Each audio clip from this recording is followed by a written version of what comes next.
these used cars that we saw. Kept looking, and off in the one corner, about 15 cars could sit, but this one car,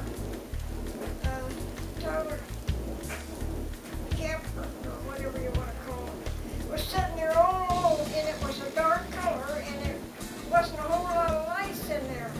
So I said, "What's that over there? Why is that all alone?" He said, "Well, that's for sale."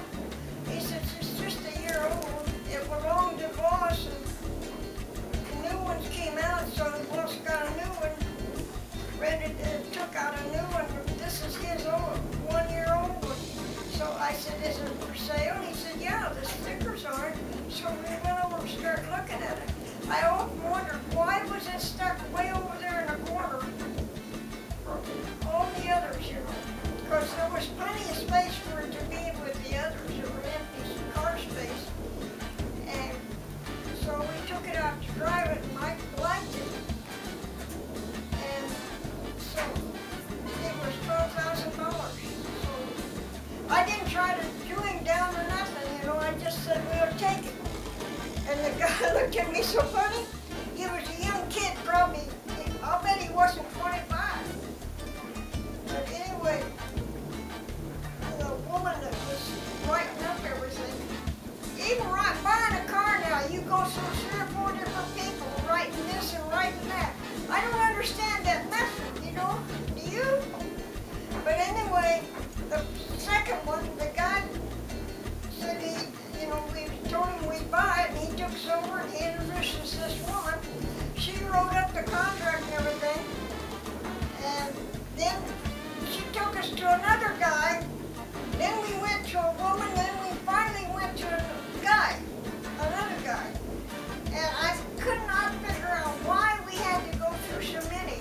But every time we went to buy something, Circuit City, when we went to buy a TV or anything, we went through 3 or 4 people. Mike went to buy down to 2 guys. He went to buy the lab computer.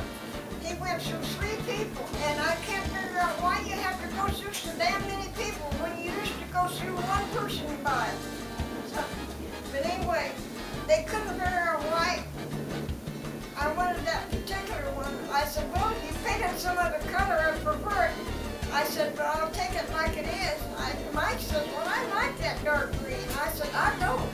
It was so dark green to me, it would look almost like black." But I've often wondered why it was off in one corner of the space, you know, probably about 75 foot. And I've often wondered, maybe they halfway didn't want to sell it, you know? You suppose? But I didn't.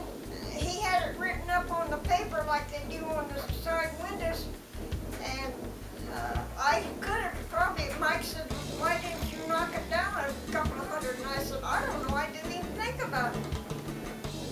And so then after we paid for it and everything, we took it to our mechanic, and he put it up on and tested it, you know, out there. I don't know about here, but you have to go through the smoke thing and everything. You don't have to, but I wanted to. You do if you renew the license tag in 1 year.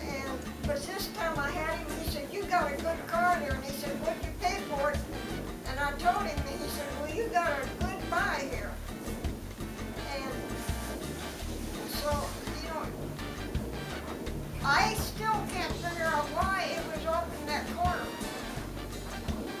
Maybe there was no reason that they just put it there.